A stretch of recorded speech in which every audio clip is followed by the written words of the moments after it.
Père, pardonne-leur, ils ne savent pas ce qu'ils font. Luc 23, 34. Comme on pouvait s'y attendre, les dernières paroles du Christ ont inspiré de nombreux commentaires théologiques, et plus encore peut-être de notes de musique.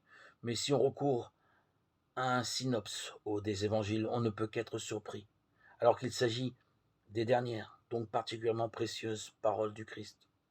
Aucun des 4 évangélistes n'en rapporte 7, loin de là. Jean en retient 3, Luc 3 autres. La 7e ne se trouve que chez Matthieu et Marc. Pour cette dernière, elle reprend le premier verset du psaume 21. Mon Dieu, pourquoi m'as-tu abandonné? Contrairement aux apparences, il ne s'agit pas d'une prière proférée par un désespéré, mais d'un verset, d'un psaume d'action de grâce. Il rappelle d'abord la situation tragique d'un condamné, en l'occurrence le peuple d'Israël livré aux Babyloniens. Pourquoi?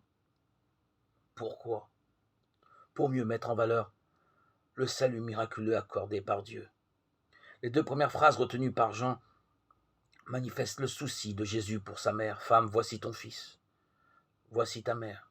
Et l'évangéliste ajoute, à partir de cette heure-là, le disciple l'a pris chez lui, ce qui, entre nous soit dit, confirme le fait que Marie n'avait pas d'autre enfant, car ceci l'aurait prise en charge.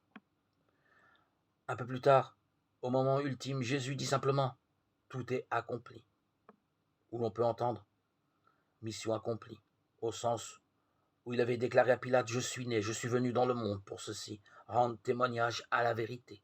Jean 18, 37. Venons-en à Luc, notre évangéliste. Les 3 phrases qu'il a retenues de Jésus en croix sont bien de l'ordre du témoignage, celui de l'inépuisable miséricorde divine. D'une part, « Père, pardonne-leur », la phrase adressée au bon larron. « Aujourd'hui avec moi, tu seras dans le paradis ». Et d'autre part, de sa propre relation à son Père. « Père, entre tes mains, je remets mon esprit ».